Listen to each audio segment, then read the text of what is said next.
I was alone at the front desk, running audit reports at 1:40 a.m., trying to finish clean so my manager would stop calling me a screw-up.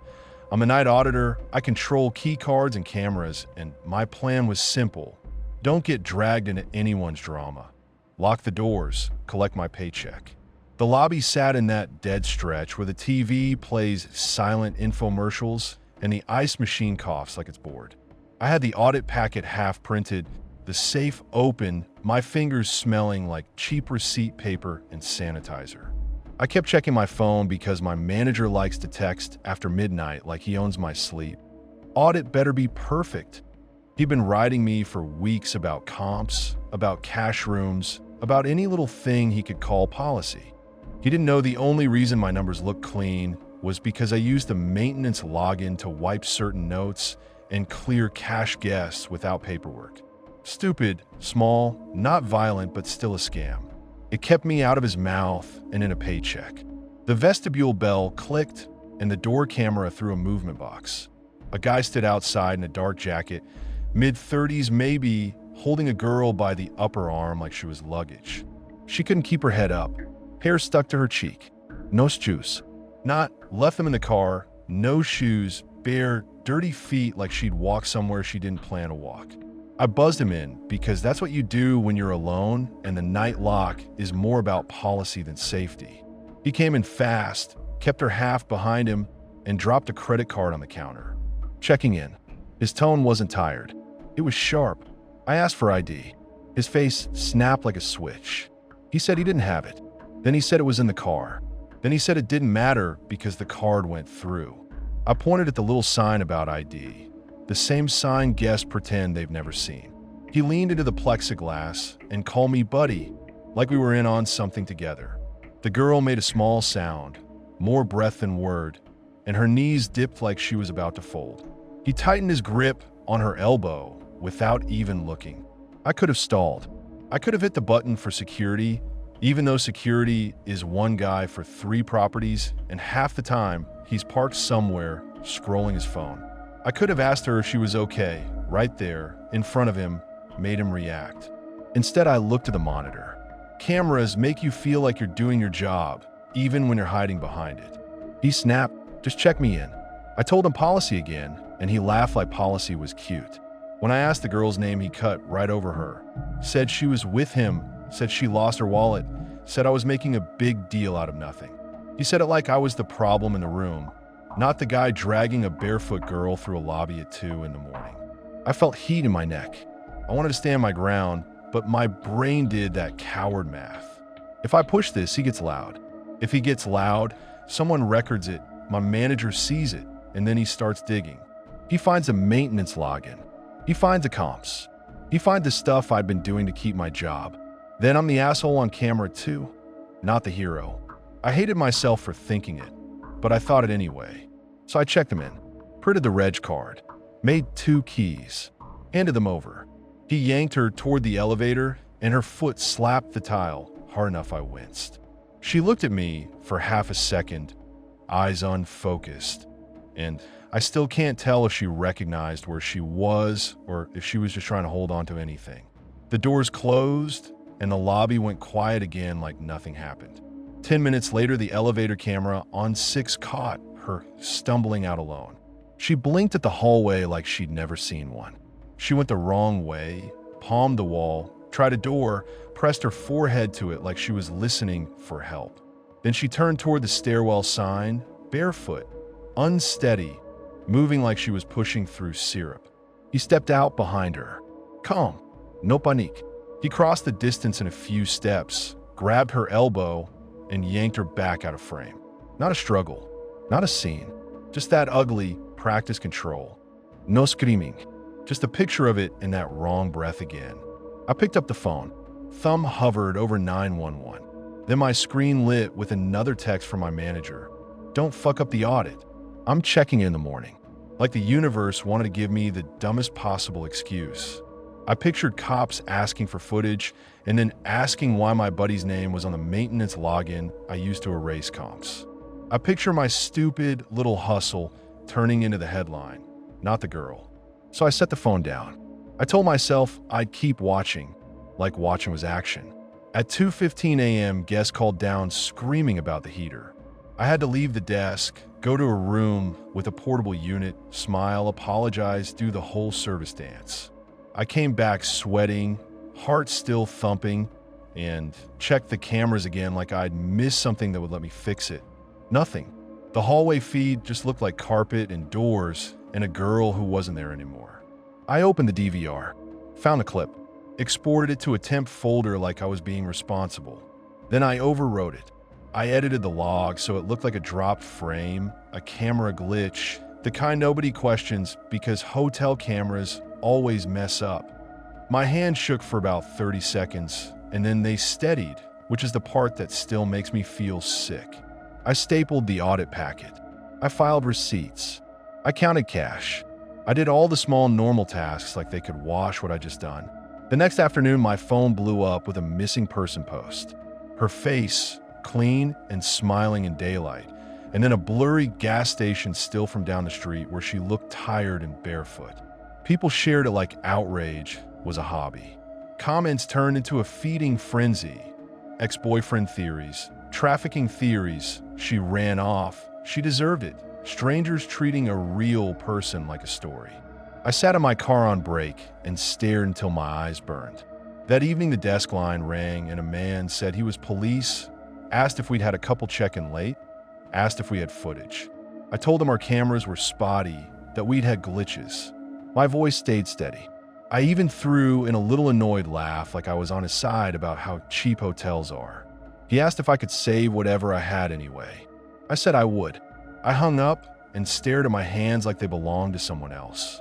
2 nights later, during the lull, something slid under the plexiglass at my desk. Not tossed, pushed slow. I looked down and saw a blank key card. No sleep, no note. I picked it up and my thumb hit Sharpie on the back. 614. The room, I checked them into. I looked up at the lobby camera feed and froze. Someone had taped a photo over the lens. The live view was half blocked by glossy paper fluttering in the air vent draft. I stood up so fast my chair slammed the wall, and I scanned every camera. Door, side entrance, parking lot, elevator. Empty. Nothing moving. I ran to the doors and checked the lock like a moron. Like a lock means anything to someone who's already inside your head. I ripped the photo off the dome and held it under the desk lamp. It was me, not a selfie, not a screenshot from our own DVR. Me at this desk, on this shift, face lit by the monitor, eyes locked on the hallway feed like a spectator. In the photo, you could see the camera grid on my screen. You could see her small figure in the corner frame. Whoever took it stood behind the desk, behind me, close enough that if I'd turned my head, I would have seen them. But I hadn't turned my head. I've been too busy staring at the footage like that made me safe. I tried to rewind lobby footage to catch whoever did it, and the feed hiccuped right when the photo appeared. Static, 1 skipped second, then paper on the lens. Like my own camera glitch had been handed back to me. I called security. No answer. I called my manager. Voicemail. I almost called the police, and my stomach twisted because the second they touched that DVR, I'd be caught too. That's the trap I built for myself. I erased a girl to protect a petty scam, and now the petty scam protected the erasure. I sat there until dawn with that key card in my pocket, like it was burning through fabric. Every time the elevator dinged on the monitor, my throat tightened. Every time the doors hissed, I flinched. I kept thinking about how easy it was for someone to be in my blind spots while I stare at all those cameras. How easy it was to watch me watch her. Not supernatural, just human, which is worse. When morning shift walked in, I smiled. I said it was quiet. I handed over the logbook with steady hands. I threw the torn tape in the trash under old receipts. I walked out like a normal employee, leaving a normal job. I clocked out at sunrise and smiled at guests like normal. My stomach never unclenched again.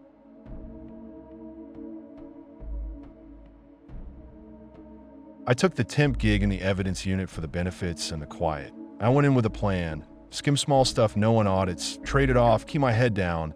My role was civilian clerk, My motive was money and resentment, and the logistics were easy because the room runs on barcodes and trust. That place is concrete, shelves, buzzing lights.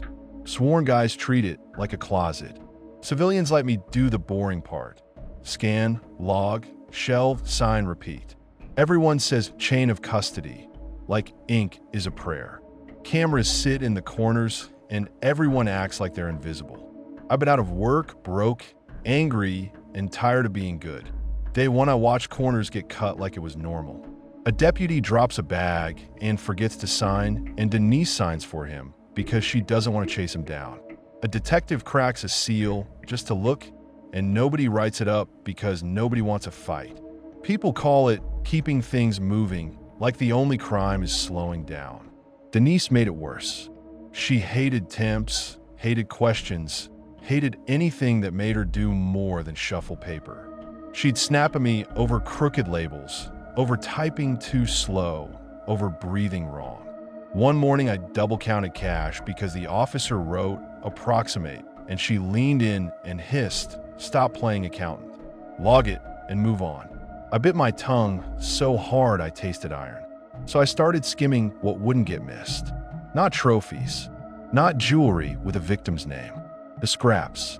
A phone listed for destruction that I could wipe and flip. A few bills that never got a second count because the officer wrote about and everyone nodded. A ring from a DUI that would sit in a bin until the guy forgot it existed. I told myself the city owed me. I told myself the system already treated people like numbers, so I was just taking from numbers. Most bags were boring. Phones, pocket knives, meth pipes that still stank, wet clothes from domestics, bloody towels in red bags you weren't supposed to open, a kid's backpack from a crash with crayons still inside. You feel the punch for half a second and then you swallow it because the next item is already on your screen. Then I logged a sealed box from an old storage unit search and felt my throat tighten. The intake sheet looked old, corners soft, handwriting I didn't recognize. The tape had gone yellow and brittle. I cut it, lifted the flaps, and got hit with stale dust mixed with something metal sweet, like old pennies and rot. Inside was a woman's bracelet with a broken clasp, dried brown crust packed into the links. Cheap charm bracelet, mall kiosk style, but the crust made it feel heavy. Under it was a laminated missing person flyer folded so many times it looked chewed. A smiling face under plastic. A date printed years back. A number for tips. The lamination had bubbles like it cooked in a car window. It wasn't supposed to be there. The date on the flyer was years back. The case number wasn't in our current system. I typed it anyway and got nothing. No record. Like the whole thing never happened. I tried searching by name and got the same empty screen, bright and clean and uncaring. Somebody finally found something and shoved it into my hands like it was nothing. I stood there with gloves on and that bracelet on the table, and my brain did two things at once. One part pictured a wrist yanked hard, skin torn, metal biting in. The other part did the fast, dirty math. If it got processed right, it would drag detectives back into a hole. It would mean questions about why it sat in storage for years. It would mean audits. It would mean somebody pulling logs and noticing my badge number on too many reprints, noticing how my counts never needed a supervisor override because I always fixed discrepancies before they became visible, and then asking why my name kept showing up around the edges of other people's cases. I looked at Denise. She was 10 feet away, stacking folders with that tight jaw she always had. I could have called her over. I could have done the right thing. But I pictured her eyes on me, her mouth curling, her turning it into a lecture about how temps don't understand how things work. I pictured her making me write an incident report that would live in a file forever. I didn't want her attention. I didn't want anyone's attention. So I didn't ask. I didn't flag it. I didn't do the right thing. I swapped labels. I didn't do anything clever. I just used the system the way you can when you're trusted. I printed a new sticker under the excuse of damaged label. Changed one digit, so the location sent me to a different shelf row, and I slid the bracelet into a different bag while my body blocked the camera's angle. My hands moved too smooth, like they'd rehearsed. That scared me more than the crust did. I buried the bracelet in a property bag under a biohazard tag, the kind nobody wants to open. People see that word and they flinch. They shove it to the back. They tell themselves lab will deal with it later, and later turns into never. I pressed the tape down hard. I wrote in neat block letters like I cared. Then I shoved it on a high shelf behind other nasty shit and pretended my heart wasn't slamming around my ribs. I pushed the missing person flyer into my pocket and took it home like it was a souvenir. It rode against my thigh all day, creasing when I bent like it wanted out. I told myself I wasn't hurting anyone. I told myself she was already gone. At home, I unfolded it on my kitchen table and stared at her face until my eyes burned. I Googled her name and found old posts, dead links, one local news clip with comments turned off. Her mom was holding the same flyer, edges wrinkled from rain. I watched for 10 seconds and shut the laptop like that would shut her up. I folded the flyer back up and stuffed it into a drawer with bills and unopened mail. Then I checked my locks twice like she could climb out of the paper and come for me. The next day at work, I kept catching myself touching my pocket, even though the flyer wasn't there anymore. I kept replaying the moment I opened that box, like my hands had crossed a line I couldn't uncross. Denise noticed I was jumpy and started picking at me harder. She asked why my numbers were off on a shelf count. I told her they weren't. She told me I was getting sloppy. I told her maybe if she trained people instead of screaming at them, shit wouldn't go missing. She went quiet, face flat, and said if I wanted to run my mouth, I could do it to HR, but until then, I shut the fuck up and scan. She wrote my name on a sticky note and slapped it to her monitor like I was a problem to solve. I tried to sleep that week and couldn't. I'd jerk awake to phantom scanner beeps. I'd dream of that bracelet clinking on a steel table, never breaking, never leaving. I kept thinking about the crust pact and the links and how long it takes for blood to turn that dark and dry. I kept telling myself I didn't know it was blood. I kept not believing myself. On lunch breaks, I'd picture the flyer in my drawer and feel this stupid urge to dig it out and call the tip line, not to confess, just to hear a human voice say the girl's name out loud and make it real again. And then I'd remember my own hands and I'd swallow that urge like a pill. A week later, a detective came down with a smile that didn't reach his eyes and asked me to pull that exact storage unit inventory. He said it calm, almost polite. He used the case number like it was a name. Denise was right there, watching like she smelled trouble and wanted it to land on somebody else. I couldn't stall without looking guilty. So I pulled the shelf list, watched my own fake trail lead nowhere, felt sweat creep down my ribs. I walked him to the slot, opened the wrong bag, found nothing, and started talking too much, trying to explain my way out of an empty space. I blamed backlog. I blamed old systems. I blamed previous staff. My voice got higher and faster, and I hated myself while it happened. He didn't yell. He didn't threaten. He just laid a printout on the counter, a photo from inside the storage unit, bracelet on a dusty table, my gloved hand in the corner of the frame, the timestamp burned into the image. My stomach dropped so hard I tasted bile. The fluorescent light made the paper look almost blue. I stare at my own hand like it belonged to somebody else. Denise drifted closer, eyes sharp now, hungry for a target. The detective looked tired, not triumphant, like he'd been carrying this for years and he was done letting a property room swallow it. Then he slid a chain of custody form toward me and tapped the signature line like he was doing me a favor. I signed it anyway because that's what I do. I keep things moving, keep the room quiet, keep the horror filed under the right barcode until it's someone else's problem.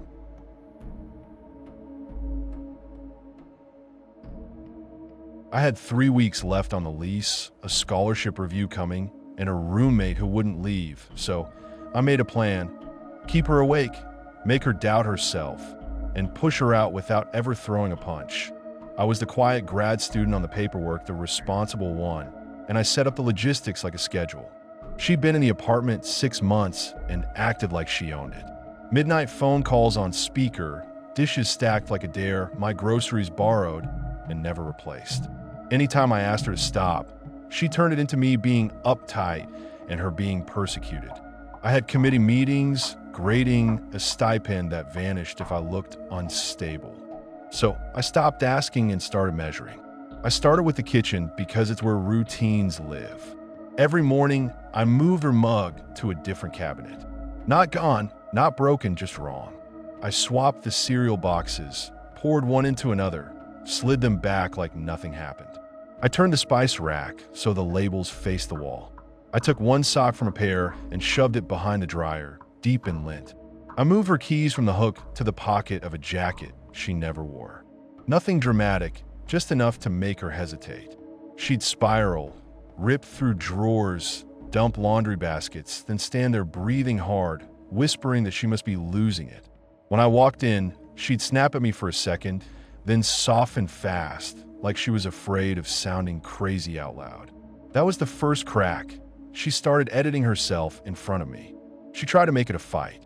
One night, she cornered me by the sink and said I had this weird vibe, like I was watching her. I asked what she meant and kept my face flat. She started to accuse me, then heard how it sounded and swallowed it. She called me an asshole anyway, like the insult could stand in for evidence. Then I went for sleep because sleep makes people sloppy. I put my phone on vibrate on the bare desk and set timers at 2:11, 3:03 for 27. That dry rattle against what goes straight into your teeth. I hid a cheap speaker under the couch and looped one low bass note, just loud enough to feel through the floor, not loud enough to catch cleanly on a recording. I tested it like I was calibrating equipment, standing outside her door, adjusting it so it hit her room harder than mine. The first night she came out with that puffy, angry face people get when you yank them off the edge of sleep. She said she heard something. I rolled my eyes, blamed pipes, blamed neighbors, said she was stressed. She stood there blinking, waiting for me to validate her reality. And when I didn't, she went back to bed like a scolded kid. She bought earplugs and made sure I saw them.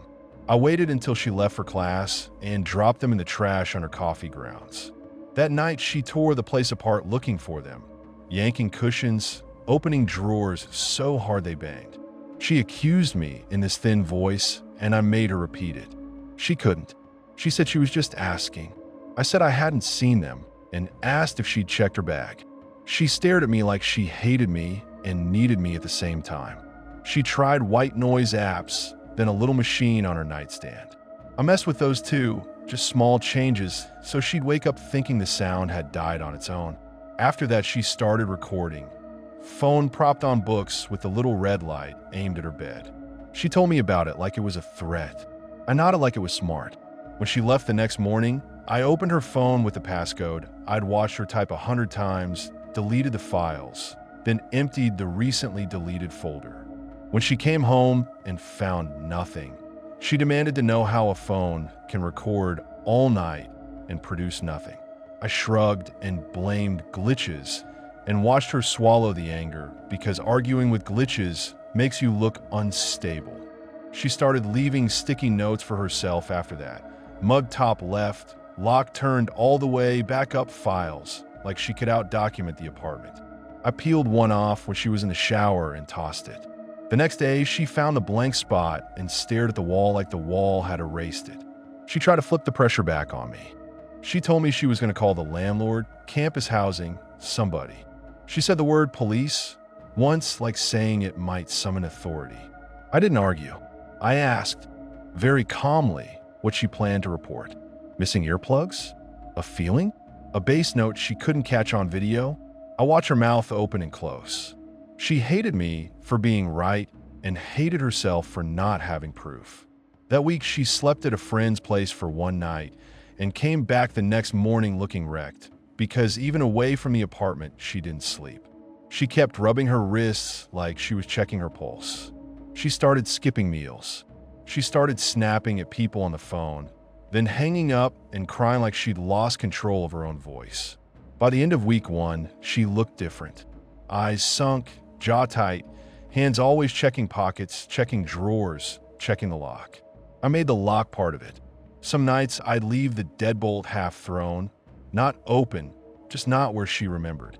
She'd twist it back, twist it again, then stand there with her forehead against the door like she was trying to press her thoughts flat. She started taking photos of her room before she left. I'd move one small thing anyway. Chair turned a few degrees, notebook shifted, and she'd come home and stare at it like she was reading a threat. The tension turned into open conflict without either of us naming it.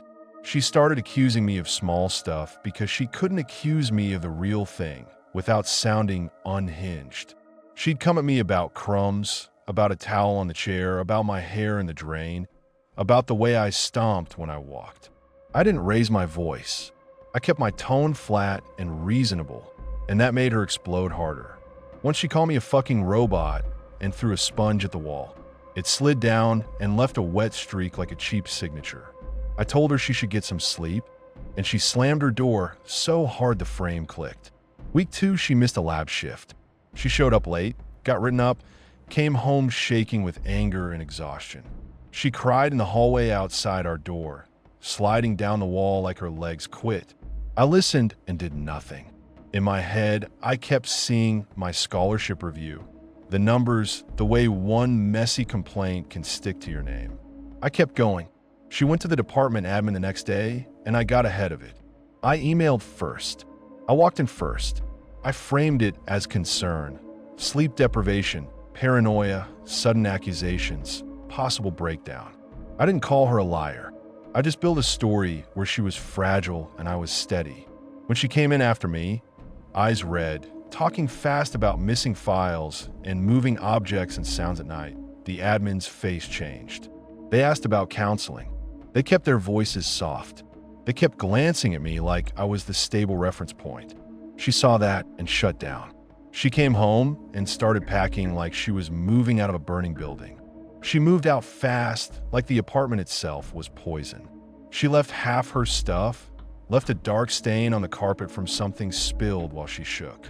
When she packed, she moved fast and sloppy, stuffing clothes into trash bags, dropping hangers, knocking over a lamp, and not even picking it up. She left a box of notebooks and 2 framed photos on the floor like she couldn't stand to touch memories. On the last trip down the stairs, she paused by the door, hand on the knob, like she wanted to turn and say something that would make the whole thing make sense. She didn't. She just walked out. The landlord later told me, with this sympathetic smile, that I'd been very patient. I said thanks and felt my skin crawl. I got the room to myself, got the silence I wanted, got praised for handling a difficult situation. I thought the quiet would fix me. Instead, my body kept the schedule. The first night alone, I woke at 2:11 with my heart sprinting, like my phone had buzzed even though it hadn't. I lay there listening for the bass note, waiting for the desk to rattle, and the absence felt loud. I started second-guessing where I'd put things, even though I'd been the one moving them. I checked the deadbolt twice, 3 times, because I couldn't stand uncertainty anymore. In the morning, I opened the dryer, and my hand went straight to the back like I expected that stolen sock to be there and not be there at the same time. Nobody called me out. No one asked her why she left her stuff. People just smiled at me for being calm.